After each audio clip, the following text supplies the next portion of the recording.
Bonjour et merci tout d'abord à Patrick Boucheron et à l'ami Giuliano Milani pour l'invitation, pour la possibilité de cette belle occasion.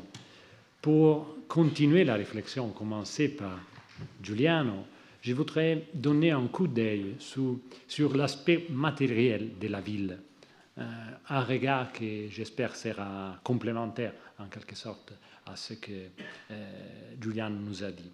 La ville italienne au Moyen-Âge est une réalité sociale marquée par une présence très forte des citoyens dans la vie publique. Cette présence valorise surtout la dimension spectaculaire, pour ainsi dire, de l'action, l'efficacité du geste. L'expérience de la politique a donc une face qui dépend essentiellement de la manifestation dans les événements et les rituels. Il faut tout d'abord penser que la vie politique d'une ville médiévale, à l'origine des communes, se déroule surtout à l'extérieur. Et donc, elle est pensée pour être vue. Les événements qui intéressent la ville sont joués à l'extérieur dans l'espace des rues, des places et des lieux religieux. Et donc sont toujours associés à une présence de la collectivité. L'enjeu de la politique est ainsi vécu dramatiquement par les citoyens qui participent aux assemblées, qui assistent au serment des officiers, qui écoutent les crieurs. À cet égard, il faut ne pas se faire tromper, Giuliano l'a déjà dit, par une analogie superficielle avec les présents. Parce que la fonction des citoyens dans les événements ne constitue pas une participation politique active en sens moderne, ni une réelle possibilité d'intervenir dans des décisions politiques. Dans sa récente synthèse sur les assemblées représentatives de l'Europe médiévale, Michel Hébert a choisi de poser l'attention sur l'action de participer à l'Assemblée. Le parlementer est le titre de cet très bel ouvrage. Hébert nous invite à ne pas surestimer ces assemblées en tant que lieu de décision. Ils sont plus souvent l'occasion de donner publicité aux décisions, de pratiquer de la communication politique entre le pouvoir royal et le corps du pays. Si l'on prend inspiration de ces jugements historiographiques de Michel Hébert sur les institutions royales, à la même manière, les assemblées dans les rues de la ville ont plus de la mise en scène que de l'exercice effectif d'un pouvoir. D'autre part, cette mise en scène de la vie publique nous enseigne, nous montre que les décisions politiques ne peuvent pas être entendues seulement entre des catégories institutionnelles.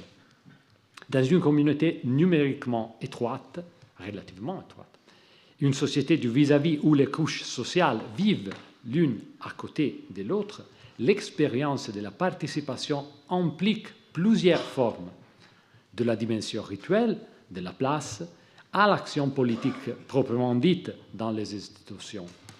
Toutes ces formes ont leur efficacité réelle.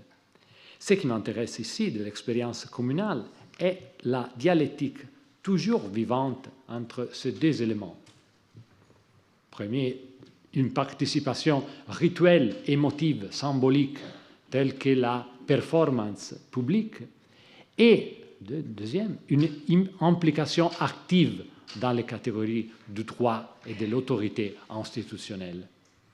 Ce que je voudrais montrer est qu'il n'existe pas dans l'histoire communale un procès évolutif du premier étage, pour ainsi dire, au deuxième, c'est-à-dire de la dimension rituelle à la vie politique institutionnelle, institutionnalisée. Au début de notre histoire, nous l'avons déjà entendu de Giuliano, les expressions de la vie collective ont déjà une forte implication juridique, dans le sens du droit savant. Par contre, pendant la période la plus tardive, l'essence de l'expérience politique reste toujours liée au rituel public, même si leur rapport avec la politique en tant que gouvernement change pendant les siècles. Ma contribution portera donc sur les relations que Giuliano a déjà introduites entre la forme juridique et le visage matériel de l'expérience politique. Lorsque je parle des rituels publics et d'événements collectifs, je me réfère surtout à un moment symboliquement remarquable tel que assemblée religieuse, consécration d'église et pareil. L'exemple célèbre à cet égard est l'histoire de la redécouverte des reliques de San Gimignano à Modène, contée et présentée dans son image de grands rituels de la ville entière dans un manuscrit très important de la première partie du XIIe siècle. L'évêque est toujours au centre de ces assemblées, aussi à Modène, et pas seulement à Modène. À Bergame, les privilèges du 904 confèrent à l'évêque la faculté exclusive de conventum facere, de convoquer l'assemblée plénière des citadins. Tandis que les Crémonais, les citoyens de Crémone, en 1032, tentaient d'usurper ces pouvoirs à leur évêque. Mais peu plus tard, pendant le XIIe siècle, on peut trouver des exemples de performances liées à la vie publique séculaire et non pas religieuse. Chris Wickham commence son dernier travail sur les communes italiennes, dont je pense qu'il va parler dans 2 semaines, avec un événement non politique, le tremblement de terre de l'Italie du Nord en 1117. Pour gérer l'émergence de la ville face à ce désastre, les sources nous parlent d'assemblées dans les villes de l'Italie du Nord. À Milan, un conchio avec évêques, citoyens, savants et consuls dans un espace central de la ville où de véritables loges sont construites pour l'occasion. Il est possible pourtant de trouver dans la génération plus ancienne des exemples pareils.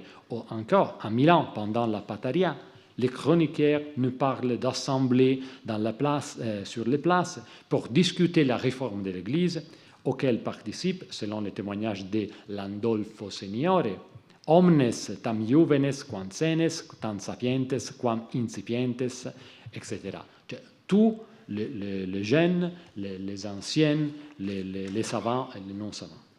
L'agrégation, l'assemblée est l'élément le plus typique de la vie urbaine et son expression plus dangereuse selon l'avis des pouvoirs supérieurs. Frédéric I, dans la paix de Roncaglia, que Giuliano a cité, interdit toute conventicula et coniurazione, toute forme de rassemblement de citadins.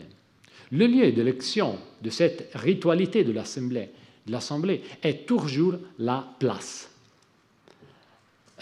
En général, le lieu où l'événement se déroule confère à ceux qui participent une impression de solennité et de signification symbolique majeure. Il y a un élément à souligner dans cette vocation, pour ainsi dire, extérieure de la politique. Les villes italiennes sont souvent très anciennes. Pour cela, elles ont conservé, et elles avaient conservé beaucoup plus qu'au Moyen-Âge qu'aujourd'hui, bien sûr, une variété de mémoires monumentales du passé romain. Les temples, les arènes, les restes d'une histoire de l'Antiquité romaine souvent mal connue, mais dont la splendeur était encore très présente et efficace.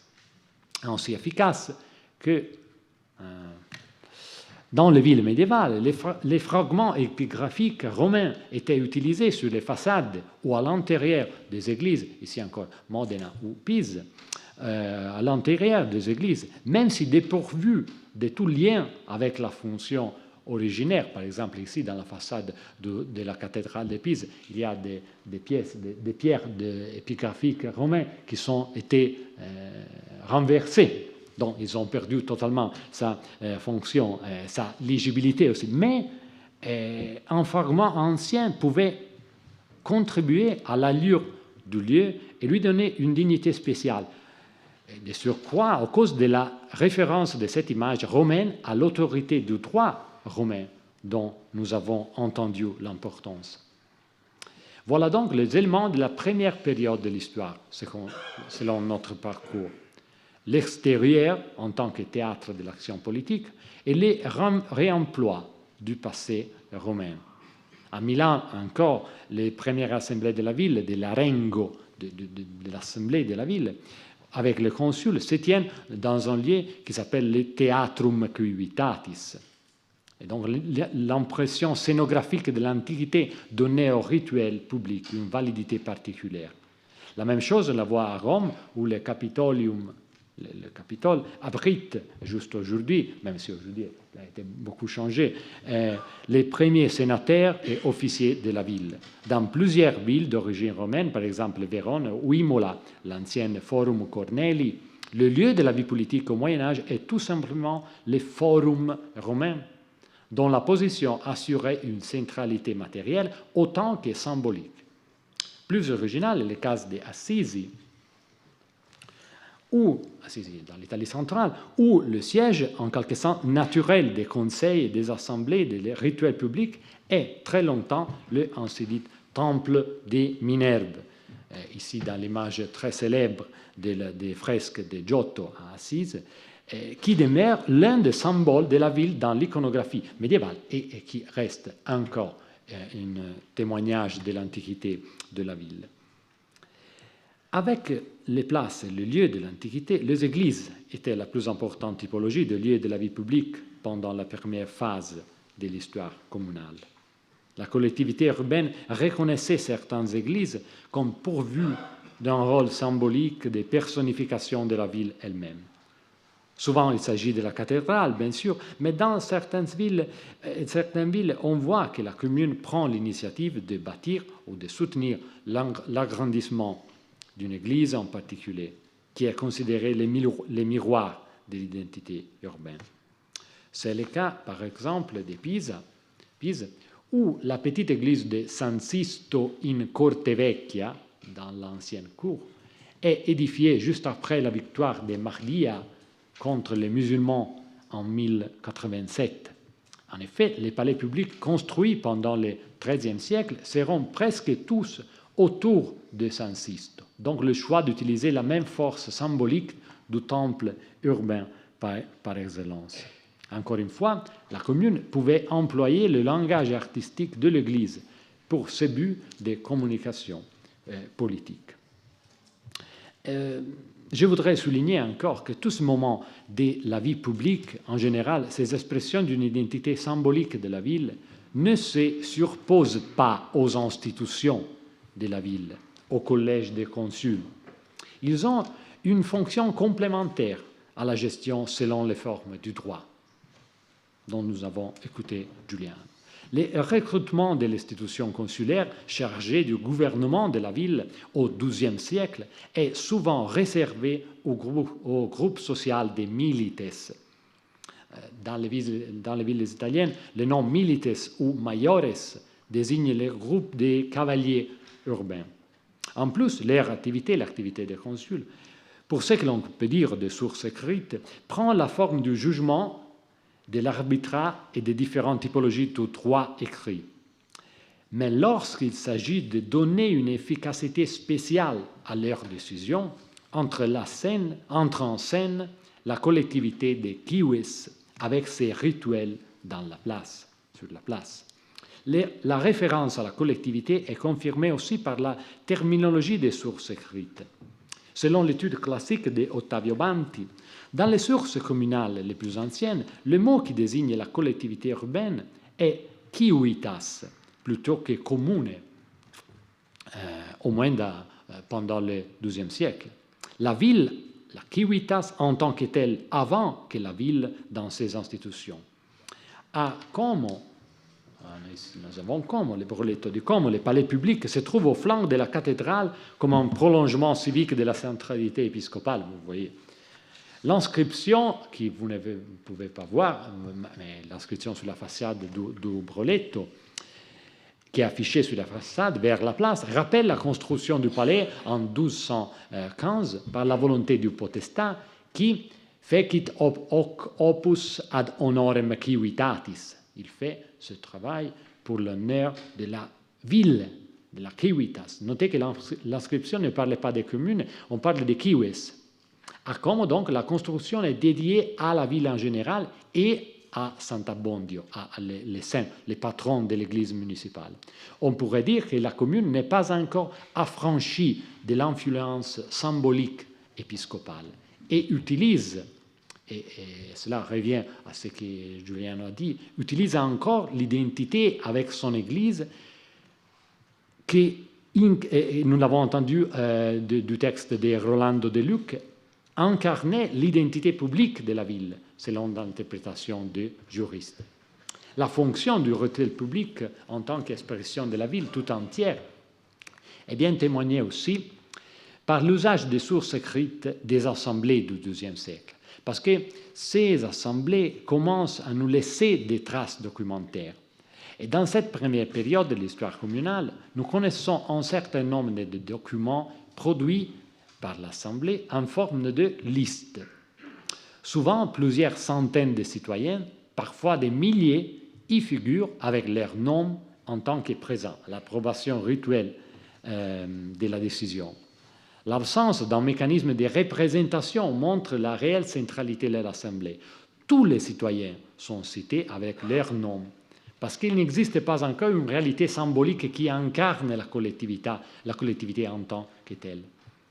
En même temps, la construction d'un appareil formel de gouvernement de la ville, par exemple le consul, mais aussi la justice, lorsque la justice est confiée au podestat, n'efface pas le rôle du geste au public. Les droits de la ville se trouvent écrits dans les statuts et les libri iurium, mais les lois sont publiquement criées et les podestats prêtent son serment devant la foule sur la place. Et donc l'efficacité de la loi a besoin d'une traduction scénographique. Là, le deuxième passage, ça seront 3 passages. Le deuxième passage dans notre parcours est marqué par plusieurs témoignages des sources du début du XIIIe siècle, dans lesquels on rencontre des événements de réconciliation et de paix entre les parties qui composent la société urbaine, minores et maiores, milites et pedites, etc. Nous sommes encore dans le domaine du droit, pour ainsi dire, exposé, montré, traduit en geste. Mais ici, le geste de paix, témoigne un changement dans l'articulation de la ville. Après la civitas, la civitas tout entière, que nous avons vue, ici on rencontre la civitas dans sa complexité de différentes identités sociales, qui se rencontrent dans une scène pourvue d'une grande tension symbolique. Le plus célèbre peut-être dans ces pactes et traités de paix est la paix stipulée entre maiores et minores à Assise en 1210, dans la ville où minores, dans la même période, dans les mêmes années, avaient commencé à désigner le choix de vie de la fraternitas du jeune François. Que la ville fut composée par plusieurs identités sociales est une constatation déjà présente au XIIe siècle. Avant la moitié du XIIe siècle, par exemple, au-dessus de la porte centrale de l'église de San Zeno à Vérone se trouve l'image de San Zeno, le saint, l'évêque, le premier évêque de la ville, le symbole de la ville même, avec les milites à sa gauche et les pedites à sa droite, qui représentent les différents groupes sociaux réunis par la commune soumission au saint. Mais maintenant, à la fin du siècle, au début du XIIIe, cette division prend une fonction de partage des responsabilités et des charges de la gestion de la ville. Par exemple, dans cette période, la Carta Maior de la commune de Fabriano, dans l'Italie centrale, prévoit que les boni homines qui vocantur domini et maiores, les domini et maiores, et d'autre part les plébéis, partagent à moitié les recettes de la commune. À Cremona, en 1211, l'évêque ordonne l'attribution au populus, aux minores, entière des postes des officiers. Et les ordonnances du podestat de Milan, en 1214, pour effacer le conflit entre capitanei et illi qui dicuntur de mota et de credentia, prévoient que le conseil soit composé à moitié par les deux parties. Ici donc, la participation passe par l'expression d'identité partielle et surtout la résolution des conflits pose la nécessité de représenter dans les institutions une pluralité de sujets. Les institutions, les consulats et les conseils sont les acteurs du gouvernement, mais ils sont en même temps les miroirs où les citoyens peuvent reconnaître leurs pairs, les membres du même groupe social dont ils font partie. Dans l'histoire de l'expérience de la politique s'entrevoit ici l'idée nouvelle pour l'expérience communale, selon laquelle les institutions n'incarnent non pas une collectivité en général, mais une collectivité qui est faite par plusieurs identités particulières. Du début du XIIIe siècle, ces identités particulières connaissent une véritable floraison. Les societates, qui par exemple en Italie, Enrico Artifoni a très bien étudié, association des arts et des métiers, et à la fois association du quartier ou militaire, donnent forme à la société et en même temps, elles forment la structure politique de la ville. L'histoire du XIIIe siècle est marquée par les conflits entre l'ancien groupe dirigeant des milites et les groupes qui constituent les popolo, les populus, le peuple. La lutte n'aboutit pas toujours à l'hégémonie du peuple. Parfois, ce qui se passe est l'entrée du peuple dans les institutions communales. Et dans ces institutions, au XIIIe siècle, prennent un recrutement mixte, partagé. La réalité politique communale nous offre donc un exemple de la représentation ainsi dite descriptive, pour laquelle le Conseil reproduit les identités sociopolitiques de la ville, les plus notables de la ville. Souvent, les conseils du XIIIe siècle, qui sont désormais des institutions, ont un recrutement qui dépend de la variété des sujets de la vie politique urbaine. L'usage de composer l'Assemblée avec une proportion précise entre Guelph et Gibelin est très connu, par exemple à Todi ou à Florence ou encore à San Gimignano à la fin du XIIIe siècle. L'idée d'une distribution équitable des postes dans les conseils reste à la base de la culture politique urbaine. La division entre les parties de la communauté urbaine peut avoir une réalité plus sociale que politique.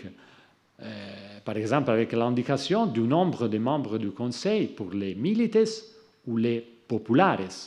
À Viterbe, par exemple, les statuts de 1251 parlent de l'élection du conseil en disant que la moitié doit être composée par les majeurs et l'autre moitié par les popolos, par le peuple.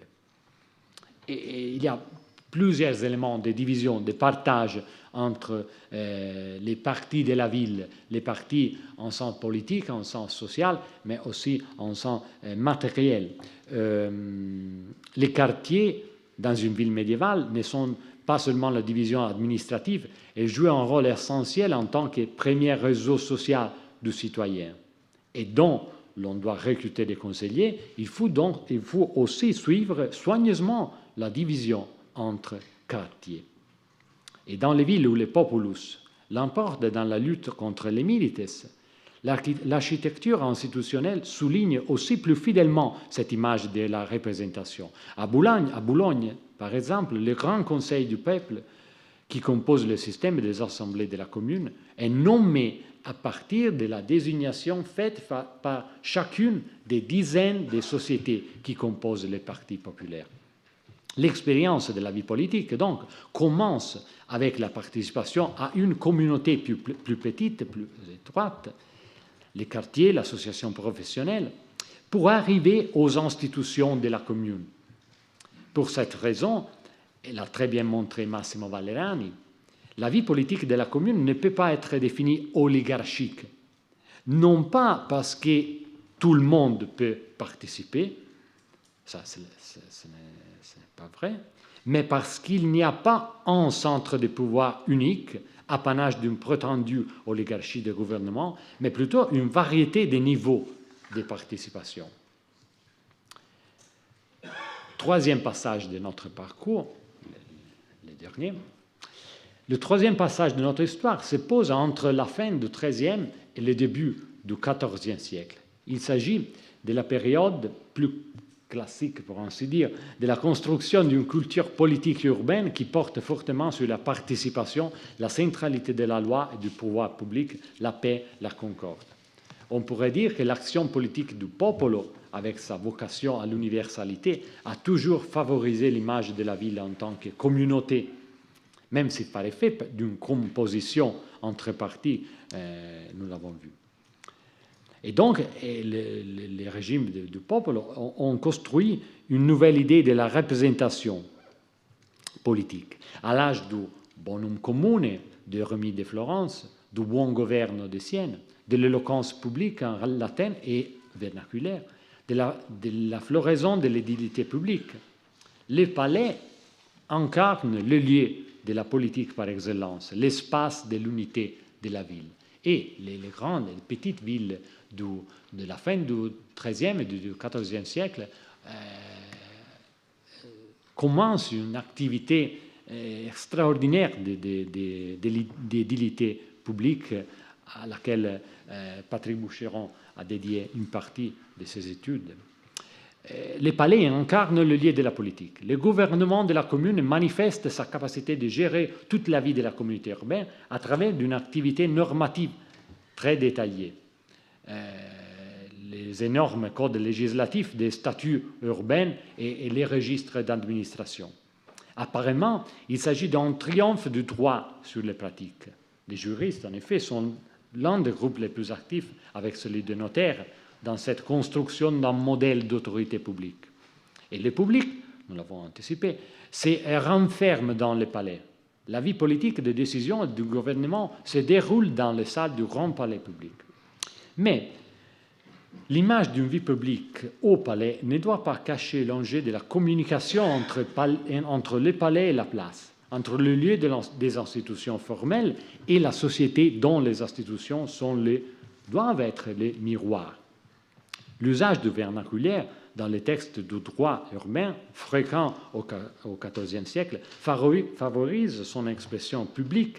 Il est possible de témoigner des cas de lecture publique en place de l'entier texte statutaire. Les chroniqueurs de l'âge communal parlent souvent des décisions des officiers prises sous la menace ou après les rappels de la foule au dehors du palais. Et de toute manière, le palais lui-même a souvent une forme qui favorise la perméabilité avec les rues et les espaces ouverts. Les escaliers, par exemple, arches, formes liminales qui servent à cette communication osmotique entre les dehors et les dedans. Partout, il était considéré normal d'employer les voûtes du palais pour les commerces. Et ici, on peut voir une image du grand palais de la Ragione à Padoue. Et la grande salle au premier étage était utilisée par la justice urbaine, une salle énorme, incroyable.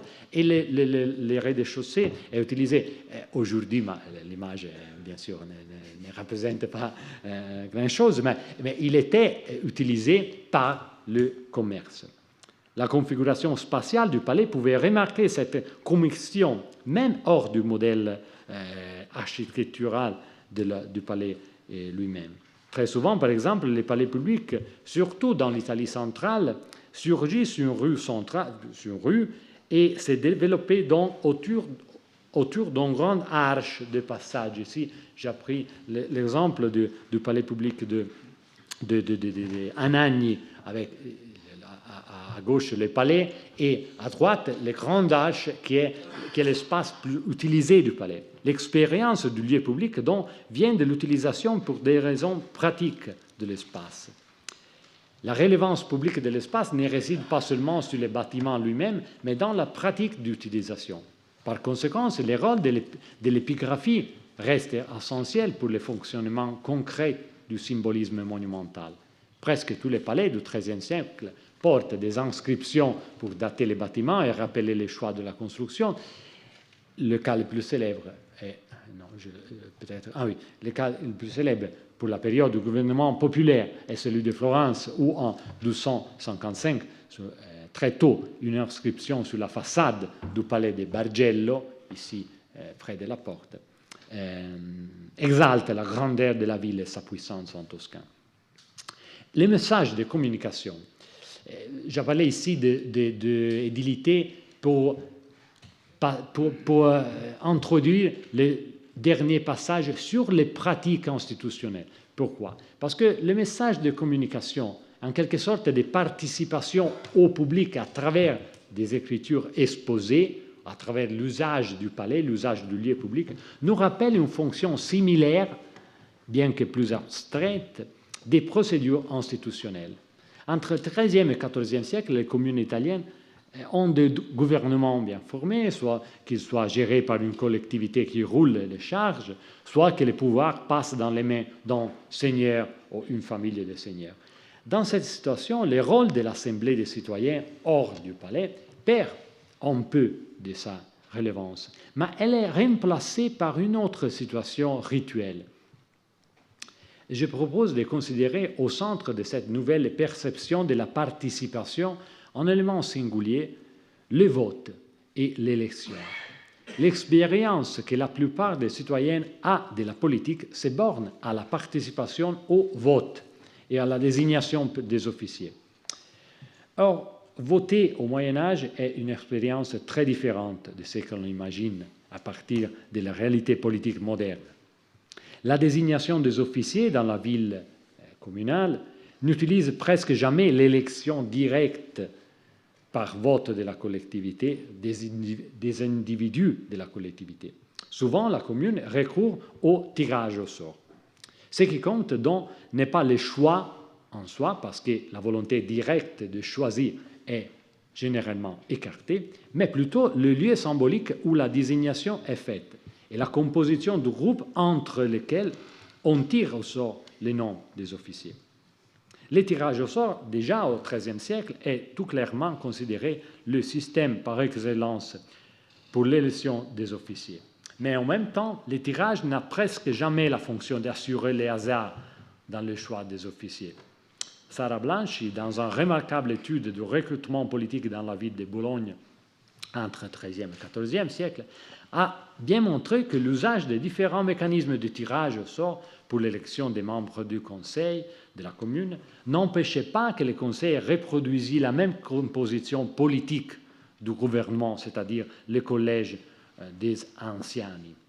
On ne peut pas penser à un accident statistique. Il s'agit plutôt d'un mécanisme structurel. La véritable fonction du tirage est d'assurer que les choix des officiers soient bien partagés entre les différents groupes qui composent la société. Et donc encore le problème du partage.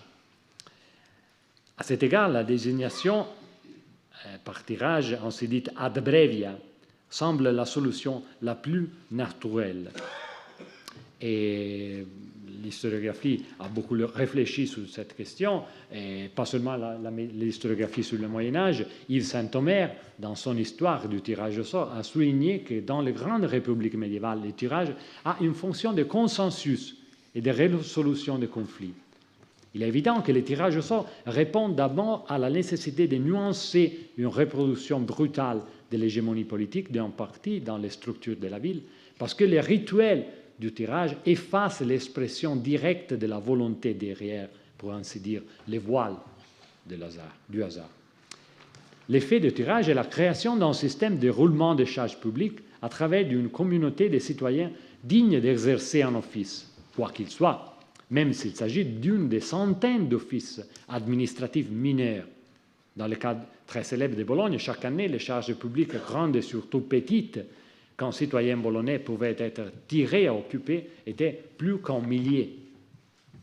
La liste des participants à l'Assemblée, témoignage des institutions communales dans leur jeunesse, est ici, à mon avis, remplacée par des listes de ceux qui sont jugés dignes d'accéder au poste du gouvernement de la ville.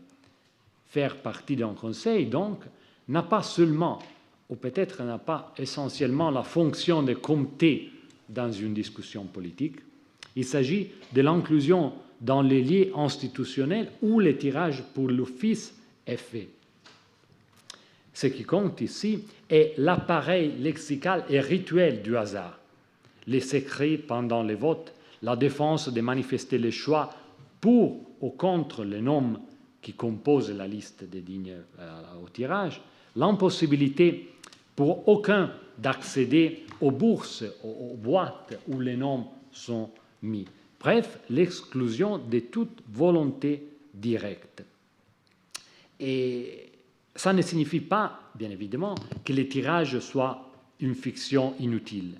La nécessité de dépolitiser le choix, de montrer que les officiers reproduisent en quelque sorte naturellement la société urbaine, donne au rituel de l'élection par tirage une sorte de relevance réelle.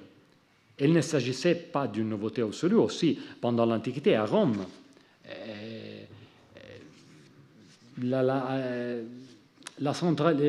même si l'expression de la volonté reste presque totalement absente dans les votations, dans les élections de l'histoire romaine, les systèmes d'élection ont de toute façon la fonction de mettre en scène l'unité et l'identité. Et cela, c'est la même chose qui se passe au Moyen-Âge.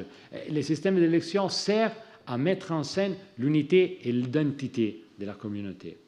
Et pour réaliser cette mise en scène des pratiques électorales de la ville communale, les villes montrent une complexité rituelle presque religieuse. Cette ritualité n'était pas un accessoire formel, mais plutôt représentait et gardait la force symbolique de la désignation. Et cela, et je voudrais le souligner en conclusion, n'a pas beaucoup à voir avec le gouvernement de la ville proprement dit. Les offices de gouvernement gèrent jour après jour les problèmes de la ville et ses ambitions. Les mécanismes électoraux, les rituels de la participation symbolique ont une fonction différente, des liens et interactions avec la société urbaine. Lorsque les citoyens de la ville étaient impliqués dans une pareille pratique de vote, ou pour ainsi dire de non-vote, de tirage, désignation, nous l'avons vu, ils n'avaient pas l'impression que nous avons toujours, face à des mécanismes pareils, de jouer une danse inutile. Il était un moyen nouveau d'avoir une forme de présence dans la vie politique. La position du citoyen dans les conseils de la ville ou dans la liste de ceux qui peuvent être tirés ne doit pas être confrontée avec les rôles du citoyen électeur moderne et non plus avec la dignité du membre d'un parlement contemporain. Sa relevance doit être plutôt appréciée par rapport à la participation rituelle qui s'y déroulait dans les grandes places, dans les grands événements collectifs sur les places, dans les églises du XIIe siècle. Cela explique, à mon avis, que la mesure dans laquelle une conception rituelle de la participation est toujours au centre de l'expérience politique communale dans la période la plus riche de son histoire. Et avec cela, je conclue et je vous remercie pour la